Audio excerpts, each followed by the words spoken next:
proud to introduce Assemblymember Yuli Mills.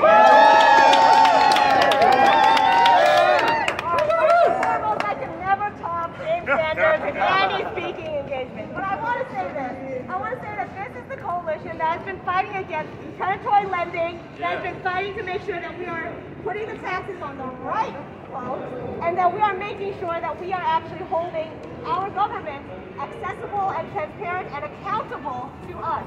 And I wanted to just say also that I have some amazing friends here that obviously, Amanda, you didn't get introduced, but I want to say thank you for being here. Jacob, thank you for being here.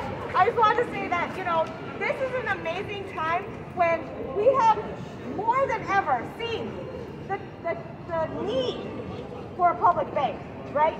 We are talking about issue after issue after issue. This pandemic has shown the economic inequality that our people are facing every single day. The rich have gotten richer and the poor have gotten poorer. And we need to change this right now. We have seen my seniors in my district. By the way, welcome to my district.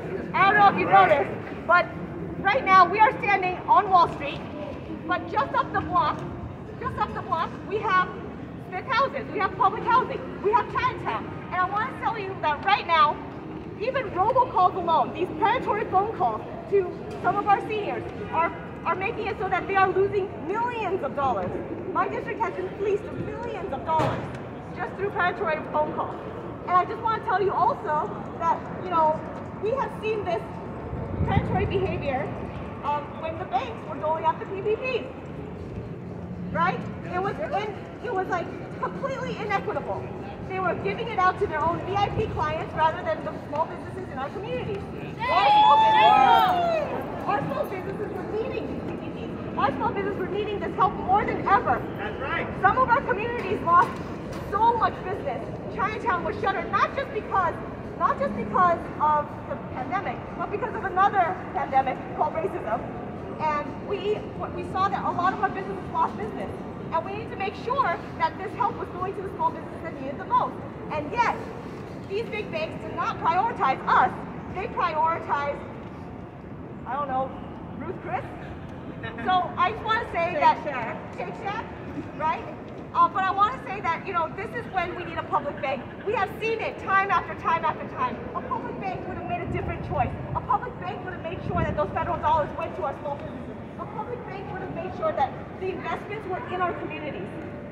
We need to make sure that we are actually investing in fossil fuels. We are making sure, divesting from fossil fuels and investing in green energy. And we need to make sure that we are actually fighting for the things that we need to change now. We don't need to be investing in things that our communities don't want, right? We don't need to be investing in the harmful things that are actually pulling more resources from our communities. We need to be making sure that we are investing in us, in our affordable housing, in our parks, right? In the things that will bring us health and wealth. And so we need to make sure that we are funding a public bank, and we need to make sure that we are starting one right now. This gentleman is holding up a sign.